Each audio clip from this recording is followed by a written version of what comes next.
شما رهبران هوشمند، همه شما همراهان همیشگی محمود بیز در یوتیوب. امروز من میخوام در مورد قدرت ما یا همون استراتژی CLG که میتونه ما رو تبدیل بکنه به یه برند، به یک پناهگاه، یه دونه خندق رقابتی کاملا تسخیر ناپذیر باهاتون صحبت بکنم. بذارید خیلی صادق باشیم با هم دیگه. ما الان توی یه دنیای غرق شدیم که توی اون تبلیغات واقعا دیگه خسته کننده شده. هوش مصنوعی میتونه توی یه ثانیه 1000 تا متن بازاریابی متنوع رو بیاد براتون تولیدش بکنه. اما یه چیز وجود داره که AI هنوز اصلا به اون مرحله نرسیده و نمیتونه اونو جلب کنه، اونم ارتباط انسانی و حس تعلقه. خیلی از برندها افتخار میکنن که لیست ایمیل خیلی بزرگی دارن، یا فالووراشون خیلی زیاده، یا مثلا طرفداراشون توی شبکه‌های اجتماعی دائم دارن لایکشون میکنن.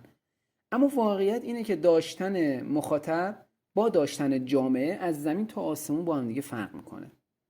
مخاطبا به شما نگاه میکنن، اما اعضای یک جامعه به همدیگه نگاه میکنن و حول محور ارزش‌های شما با همدیگه وصل میشن، به هم دیگه پیوند میخورن. امروز من میخوام درباره CLG یا رشد جامعه محور بیام باهاتون صحبت بکنم که این استراتژی میاد به شما کمک میکنه که اگه بتونید یه فضایی بسازید که مشتریاتون توی اون با هم ارتباط بگیرن، رشد شما دیگه به بودجه تبلیغاتتون به هیچ عنوان وابسته نخواهد بود، بلکه به اشتیاق اعضای جامعهتون اونجاست که دیگه گره میخوره و اونجاست که شما میتونی موفقیت خیلی خوبی رو به دست بیاری. باهاتون صحبت بکنم.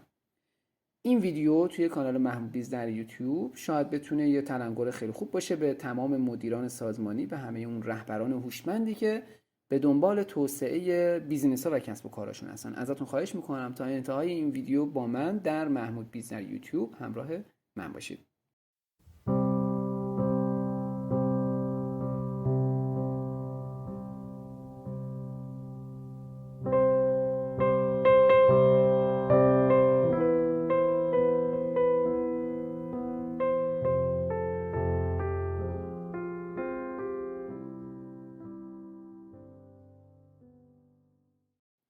بیاید یه دونه مرز شفاف بکشیم. وقتی شما مثلا میای یه دونه پست رو توی لینکدین میذاریش، مردم میان لایکش میکنن، شما یه مخاطب یه مخاطب داری کلا دیگه. حالا ارتباط توی این فضای کاملا یه طرفه است، از شما به سمت اونا. اما شما وقتی میای یه فضایی ایجاد میکنی که توی اون مشتری شماره 1 به مشتری شماره 2 کمک میکنه تا مشکلاتش رو حل بکنه، شما یه جامعه داری. توی اینجا برند شما دیگه فقط یک فروشنده نیستش، اینجا تبدیل شده به یک میزبان برای یه مهمونی خیلی خیلی بزرگ. امیدوارم که منظور تونسته باشم بهتون برسونم.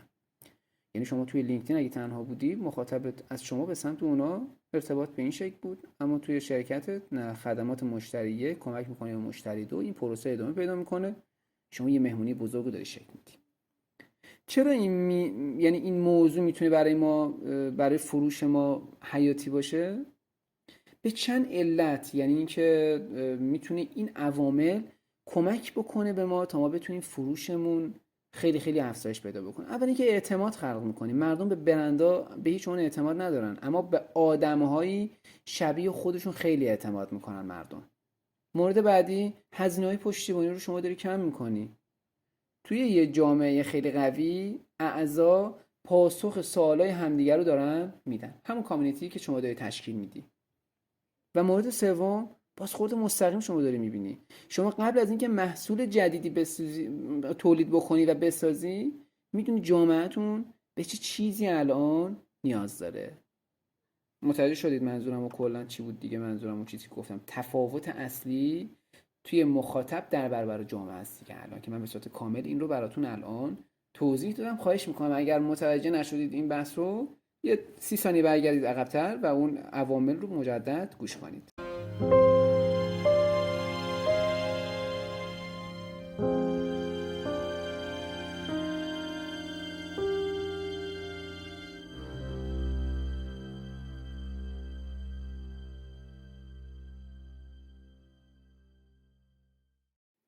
3 تا رکن اساسی برای ساختن یه جامعه پر رونق شما نیاز دارید. برای اینکه از یه مدل سنتی شما به یه مدل جامعه محور بیاید حرکت بکنید، باید دقیقاً این 3 تا ستون رو بیاید و بناش بکنید. از همین امروز هم باید این کار رو انجام بدید. اولین کار اینه که بیایید ارزش مشترک رو پیدا بکنید که فراتر از محصول باشه.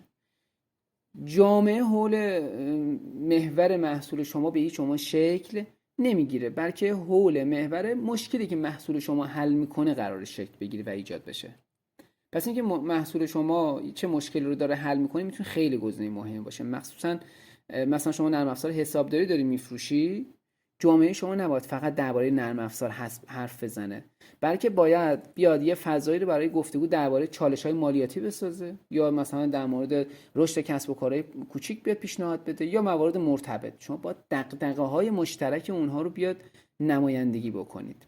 بحث دوم بحث شناسایی و تقویت ابرکاربراست. توی هر جامعه‌ای 20% از افراد هستن که 80% فعالیت‌ها رو به صورت کامل دارن انجام میدن. همه جام هست، یعنی تو سیستم بازاریابی هم شما میگه آقا اگر داری بازاریابی میکنی بین 100% آدما 20% اگر مشتری شدن 80% ازت خرید نکردن، رو اون 20% دوباره خدمات تو بیشتر بده.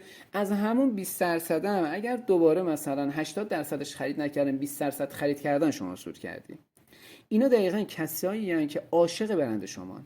وظیفه شما به عنوان یه مدیر اینه که شناسایی بکنی این افراد رو و بهشون قدرت و تریبون بهشون بدی، به اونها دسترسی اختصاصی بده، نظراتشون رو تو اولویت بذاره، اجازه بده اونها رهبران فکری جامعه شما باشن. و به این شکل شما میتونی انتظار داشته باشی که با همین تقویت کردن و با همین شناسایی بتونی گام بسیار بزرگی رو برای یه دونه جامعه پر رونق برداری. و بحث سوم ایجاد یه فضای تعامل همتا به همتاست، یعنی پی تو پی کار بکنید.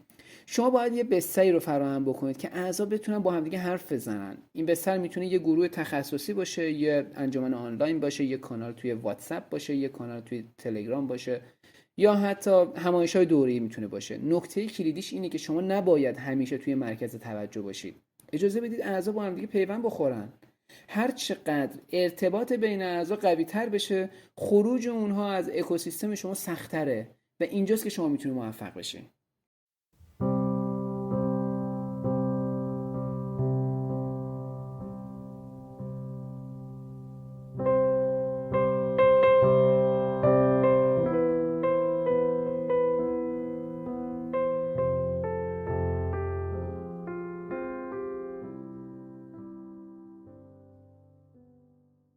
توی عصر انزوای دیجیتال مردم به دنبال یه جایی دارن میگردن که به اون تعلق داشته باشن. اگه برند شما بتونه این حس تعلق رو ایجاد بکنه، شما صاحب یه خندق میشید. خندق دیگه یادتونه میدونید چی بود دیگه، یه گودالی که راه نفوذ رو سخت میکنه و طرف نمیتونه به شما حمله بکنه. اون رقیبت با هیچ بودجه‌ای نمیتونه بیاد اون خندقه رو فتحش بکنه.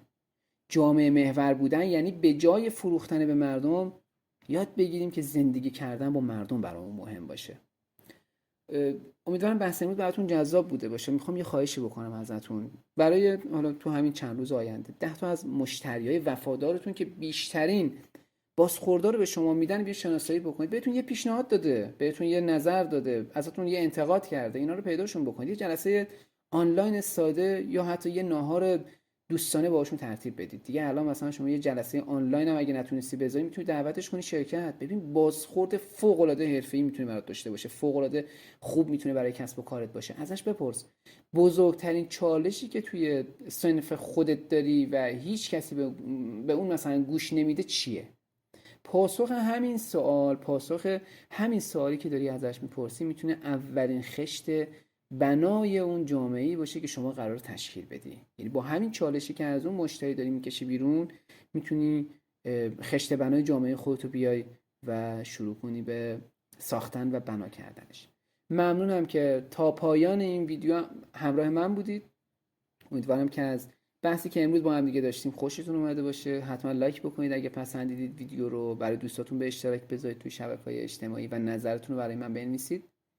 و امیدوارم که این فرصت فراهم بشه تا در ویدیوهای بعدی هم همراه من در محمود بیز در یوتیوب باشید. امیدوارم که یه محیطی بسازید که آدما توی اون رشد بکنن، نه اینکه فقط قرار باشه بیان ازتون خریدی انجام بدن. ممنونم. برای همتون آرزوی شب و روزی خیلی خوب رو دارم. موفق و پیروز باشید. خداوند یار و نگهدارتون.